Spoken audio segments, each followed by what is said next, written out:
Salut, je suis Azami Résumé. Avant de regarder le clip, abonnez-vous à la deuxième chaîne, lien dans la description. Commençons. Beazle avait entendu parler du plan de la princesse Yuri de former une armée contre le village de Teju. La guerre aura lieu demain avec 300 soldats. Pour cette raison, Beazle a visité le lieu de travail de Frow pour l'expliquer. Beazle s'est également excusé auprès de Frow de l'avoir dérangé ce soir. Frow s'occupe beaucoup de la comptabilité pour maintenir l'économie du village de Teju. Beazle a dit que Yuri est devenue comme ça parce qu'elle a été provoquée par le groupe de filles qui l'a toujours suivie. Beazle a demandé au roi démon Gargar de l'aider à arrêter cette guerre. Mais malheureusement, Gargar a trop gâté sa fille bien-aimée, alors Gargar a continué à lui donner la liberté. Bien sûr, Frow était surpris que Yuri commande l'armée du roi démon. Frow a vraiment reconnu le groupe de filles qui avait provoqué Yuri. Elles sont connues comme des filles stupides qui ne donnent que des informations fausses ou peu claires. Et désolé de ne pas mentionner leur nom maintenant. Il y a trop de filles dans cet anime. J'abandonne presque de mentionner toutes les filles dans mon scénario. Frow ne s'attendait pas à ce qu'il fasse à nouveau un gâchis quand Frow ne les regardait pas. Frow avait déjà rapporté beaucoup de choses sur le village de Teju au royaume des démons, mais il ne semble pas se soucier du rapport. Ce genre de situation ne peut pas être résolu pacifiquement si Frow et Beazle affrontent de front l'armée du roi démon. Frow et Beazle seront considérés comme se rangeant du côté du village de Teju. Le village de Teju ne doit pas former une armée pour combattre l'armée du roi démon. C'était une guerre inutile. Frow a également déclaré que le royaume serait instantanément détruit si le village de Teju formait une armée de guerre. Puis Frow a eu une bonne idée pour effrayer l'armée du roi démon et les filles stupides. Puis l'idée de Frow s'est avérée comme ça. もうちょっと懲らしめておいた方がいいのかな。これでリンゴ10箱ももらっていいんでしょうか。もうおしまいですか。 L'idée de Frow de les faire capituler a fonctionné. Après avoir montré la puissance du village de Teju, l'armée du roi démon et les filles stupides n'oseraient pas mourir contre les villageois. Puis Frow emmène les filles stupides et Yuri au village pour rencontrer Machio. Bien sûr, Machio n'a pas compris cette situation. Pourquoi d'autres filles apparaîtraient-elles ici? Ils étaient aussi effrayés et pleuraient comme ça. Frow explique qu'ils sont des immigrants du royaume des démons et des amis de Frow. Désormais, des filles stupides vivront et travailleront dans ce village sous le contrôle de Frow. S'ils ont l'intention de perturber le village de Teju, Frow les punira sans pitié. En entendant cela, les visages des filles stupides sont devenus pâles car elles connaissaient très bien les caractéristiques de Frow. Puis Yuri s'est présentée à Machio. Yuri a raisonné qu'elle voulait seulement reconnaître le village de Teju. Frow a également raisonné que Yuri était inquiet pour elle.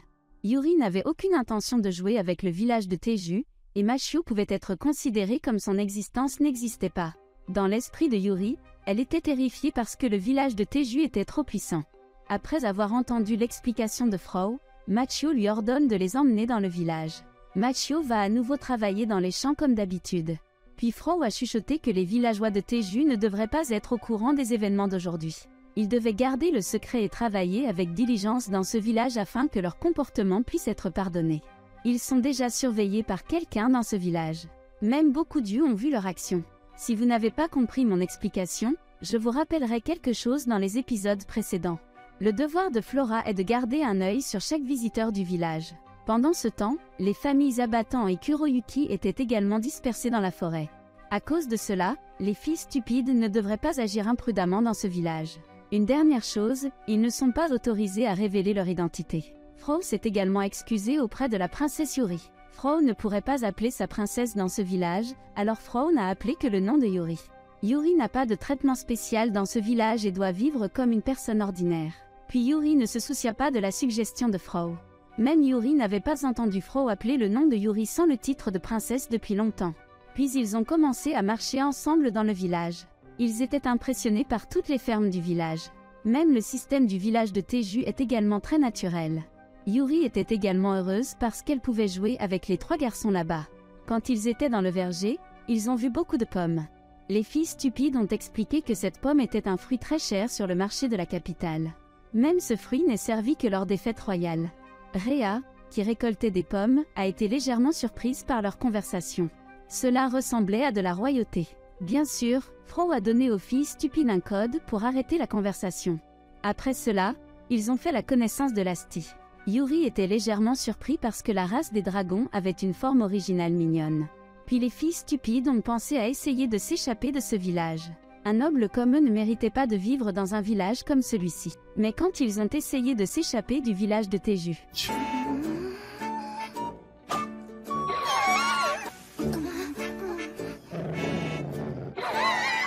plusieurs fois, ils essaient, et plusieurs fois ils échouent. À cause de cela, les filles stupides travaillent dur chez Frau. Ils ne veulent pas être punis et demander pardon à Machio, qui a visité la maison de Frau aujourd'hui. Eh bien, Machio ne sait pas ce qu'ils veulent dire. Mais Machio est heureux que les filles stupides se portent bien. De cette façon, le travail de Frau a un peu aidé, et les filles stupides reçoivent le surnom de fonctionnaires du village de Teju. Quelques jours plus tard, Yuri et Frau bavardèrent brièvement à la périphérie du village. Yuri ne s'attendait pas à un village construit dans la forêt de la mort. Il y a même un nombre infini de loups enferlants. Yuri regrettait d'avoir levé une armée et d'avoir déclenché une guerre. Le village de Teju est très beau et paisible. Si ce village est touché une fois, le village de Teju ripostera avec une force écrasante. Personne ne pourrait s'échapper s'il faisait face au village de Teju. Yuri croyait aussi qu'un dragon vivait ici. Même si Frau avait rapporté beaucoup de choses au royaume des démons, Yuri était toujours inquiet pour Frau. Frau disparut soudainement et ne retourna pas dans le royaume des démons. Yuri croit donc que Frau est retenue en otage dans le village de Teju. Yuri est très inquiète pour Frau, son amie d'enfance dont elle se soucie. Puis Frau a dit qu'elle l'expliquerait plus en détail plus tard. La nuit, les filles stupides se détendaient tout en dégustant de délicieux plats et boissons. Ils étaient épuisés par le travail, mais ils ne pouvaient pas arrêter de manger et de boire dans le village de Teju. Tout est trop délicieux. Machio et Frau étaient très heureux parce que les filles stupides semblaient habituées à vivre dans ce village. Peu de temps après, Ro vient voir les filles stupides, mais Machio sent que quelque chose est différent chez Ro ces derniers temps. Ro porte rarement sa forme adulte. Ro dit que sa magie de transformation s'est aggravée ces derniers temps, de sorte qu'elle ne pouvait prendre la forme que d'une jeune fille âgée d'environ 10 à 15 ans. Mais Ro dit que cet incident reviendra bientôt à la normale. Malgré cela, Machio était toujours inquiet de l'état de sa première femme. Quelques jours plus tard, Yuri veut aider au travail des femmes de Machio et des villageois de Teju. Bien sûr, les filles stupides ont été choquées car c'était le travail de roturier. Une princesse comme Yuri était inapte à ce travail.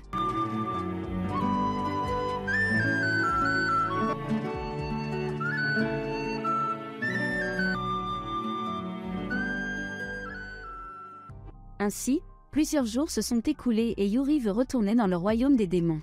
Elle a fait de nombreuses activités dans ce village. Puis Sena a donné des collations à Yuri. Sena et les 3 garçons attendaient avec impatience l'arrivée de Yuri la prochaine fois. Les 3 enfants aimaient vraiment Yuri parce qu'elle pouvait jouer avec eux. Yuri a promis de visiter à nouveau le village de Teju. Puis Yuri se demanda pourquoi les filles stupides ne retournent-elles pas au royaume des démons. Puis ils ont répondu en mangeant beaucoup de collations. Ils ne veulent pas rentrer chez eux parce qu'ils veulent connaître le village de Teju plus profondément. Eh bien, ils veulent juste manger et boire gratuitement là-bas. Quelques jours plus tard, Gargar a appelé Bisle parce que quelque chose avait été étrange à propos de Yuri ces derniers temps. Depuis son retour du village de Teju, elle est devenue plus occupée et son attitude a changé. Même Gargar pouvait à peine converser avec elle. Puis Bisle a dit que Yuri avait peut-être ressenti ce que cela signifiait d'être un adulte. À cause de cela, Yuri s'est comporté comme ça. Après tout, les parents ne remarqueront pas non plus quand leur enfant grandira. Puis Gargar pensa que Yuri avait changé parce qu'il y avait un homme qu'elle aimait, alors Gargar affronterait l'homme de front. Bisle arrêta les intentions de Gargar. Si cela se produisait, Yuri serait certainement en colère et agacé par Gargar. Puis ils sont immédiatement allés à la réunion comme d'habitude dans le royaume des démons. Quelques jours plus tard, Machio, ses femmes et les villageois ont récolté les champs en prévision de l'hiver. Mais Machio a été surpris car la récolte a été plus abondante que les années précédentes. Machio était heureux d'obtenir autant de récoltes. Mais le principal problème, ils ne pourront pas dépenser tout cela. Il y a trop de récoltes stockées dans l'entrepôt. Même l'entrepôt était déjà surchargé pour accueillir cette récolte. Au début, Machio était confus quant à la recherche d'une solution. Mais les épouses de Machio et d'autres filles ont suggéré de partager la récolte avec les voisins. Akuran peut également donner cette récolte à ses parents, qui sont les dragons légendaires les plus forts et les plus anciens. Le père de Akuran, l'empereur dragon d'Azu, et la mère de Akuran, l'ouragan dragon Rémaron. Bien sûr, tout le monde était surpris de pouvoir avoir une connexion aussi spéciale. Mais Akuran pensait que ce surnom était trop. En fait, les parents de Akuran étaient normaux. Eh bien, c'est selon Akuran, contrairement à l'opinion de Machio et des autres. Puis Lasti a commencé à livrer les récoltes du village de Teju à ses parents dans la ville de Shosado. Michael a également eu le temps de demander l'aide de Lasti pour tuer des monstres marins qui ont récemment perturbé les activités de commerce maritime. Michael a offert en cadeau la viande de monstre que Mashio voulait à ce moment-là. Lasti veut donc que Mashio fasse cuire la viande une autre fois. Puis Akuran a livré la récolte du village de Teju à ses parents. Mais quand Akuran est rentrée chez elle a amené des filles elfes au village de Teju. Bien sûr, Mashio a été surpris que Akuran puisse les trouver. Akuran a dit qu'elle se sentait désolée pour ceux qui vivaient seuls dans les montagnes et les grottes. Pour cette raison, Akuran les a invités à vivre dans ce village. Ces elfes ont connu des problèmes de nourriture dans leur résidence précédente. Ils espéraient donc que Mashio accepterait qu'ils vivent ici. Mais si leur présence dérangeait le village de Teju, ils retournaient dans les montagnes du nord. Au début, Mashio pensait qu'ils étaient le type de race d'elfes noirs comme dans le jeu. Mais ils disent qu'ils sont toujours des elfes ordinaires et ont toujours été appelés elfes des montagnes. Le représentant du groupe des elfes des montagnes s'appelle Yao. Rhea a également déclaré que les elfes des montagnes peuvent utiliser la magie et avoir des compétences de survie dans la forêt. Puis Mashio s'est excusé auprès d'eux d'avoir été impoli de deviner spontanément d'autres races. Mashio les a acceptés pour vivre dans le village. Lui, ses femmes et d'autres résidents leur construisaient des maisons. Ensuite, les elfes des montagnes ont voulu aider au travail dans le village de Teju en fonction de leurs capacités. Ils sont habitués à attraper des monstres dans la forêt. Mais malheureusement, aucune de leurs méthodes n'a fonctionné pour attraper les monstres dans cette forêt de la mort. Ils estimaient que cette forêt était très différente de l'endroit où ils étaient auparavant. Puis Mashio a dit que Yao et les autres n'avaient pas besoin de se pousser. Ils peuvent commencer des activités normales pour s'adapter d'abord à cet environnement. Mais Yao et les autres ne voulaient pas accabler Mashio et les autres résidents. Donc, Yao veut toujours obstinément aider Mashio de quelque manière que ce soit. Puis Yao a vu Mashio, qui fabriquait quelque chose avec de l'argile. Mashio a expliqué qu'il fabriquait un petit poêle pour cuisiner. Mais Mashio n'a pas été en mesure de trouver une argile appropriée pour fabriquer cet outil. Ensuite, Yao est très enthousiaste à l'idée d'aider Mashio à trouver de l'argile de qualité. Yao et les autres sont très habiles dans ce domaine. Quelque temps plus tard, Mashio était très fier d'eux parce qu'ils pouvaient fabriquer beaucoup d'équipements. Quelques semaines plus tard, Rhea et les hauts elfes ont dit qu'un donjon était soudainement apparu près des montagnes. La famille de Furuyuki a découvert le donjon. Rhea demande à Mashio la permission d'emmener des villageois enquêter sur le contenu du donjon. Puis Mashio les a autorisés. Mais ils n'avaient pas besoin de se forcer s'il y avait des situations dangereuses plus tard. Quelques jours plus tard, Mashio a achevé un projet de source chaude pour hommes dans le village de Teju. Mashio dirige ce projet depuis longtemps, et maintenant il ne peut le mener à bien que grâce à l'aide des villageois. Si les sources chaudes étaient séparées ainsi, Mashio n'aurait pas à se baigner avec les nombreuses filles, qui ont toujours voulu jouer au lit avec lui. Après tout, la source chaude des hommes est également utile pour les hommes de ce village. Lorsque Mashio accompagne les 3 garçons pour se baigner dans la nuit, il s'avère que les filles stupides jettent secrètement un coup d'œil à Mashio, et leurs actions sont connues de Fro. Bien sûr, 2 hommes lézards se sont immédiatement approchés d'eux parce que quelque chose était louche. Fro les menace d'un châtiment spécial sans pitié. S'ils sont à nouveau surpris en train de se comporter de manière étrange et suspecte, Fro exécutera la sentence. Fro les avertit que le statut de noblesse serait inutile dans ce village. Tout le monde aura le même statut qu'une personne ordinaire. Puis Mashio visite la chambre de Ro la nuit. Ro pouvait revenir à sa forme adulte, mais son corps se sentait toujours mal à l'aise. Ro est pris en charge depuis des jours par Tia et Senna. Tia ne s'attendait pas à ce que la race de vampires la plus forte comme Ro puisse aussi être malade comme ça. Même si Ro était une fille intelligente pour la recherche de potions, elle n'avait jamais bu les potions elle-même. Mashio est très inquiet de l'état de sa première femme, mais Ro le rassure car elle va bientôt se rétablir. Après tout, Ro ne se sentait que nauséeux et avait une légère fièvre. Elle voulait vomir mais ne pouvait pas et sentit quelque chose d'étrange dans son estomac. Puis Senna demande à Ro, « Veux-tu vraiment manger quelque chose de nourriture soudainement? Est-ce que c'est des bonbons ou quoi que ce soit ?» Puis Ro a répondu que ce que Senna avait dit était vrai. Ro souffre également de la maladie, bien que parfois son appétit disparaisse soudainement.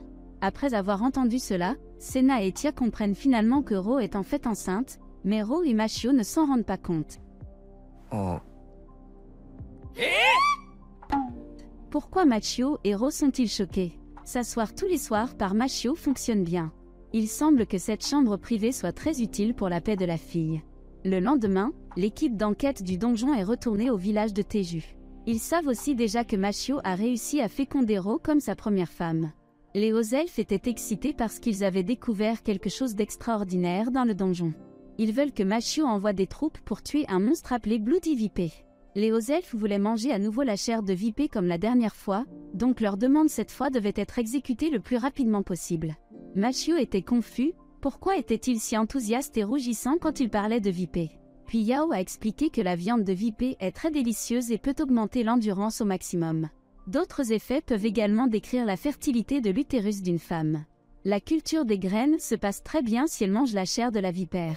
Machio fut choqué d'entendre cela, et Yao comprit immédiatement ce que signifiait la demande des hauts elfes. Bien sûr, Yao veut aussi le faire avec Machio.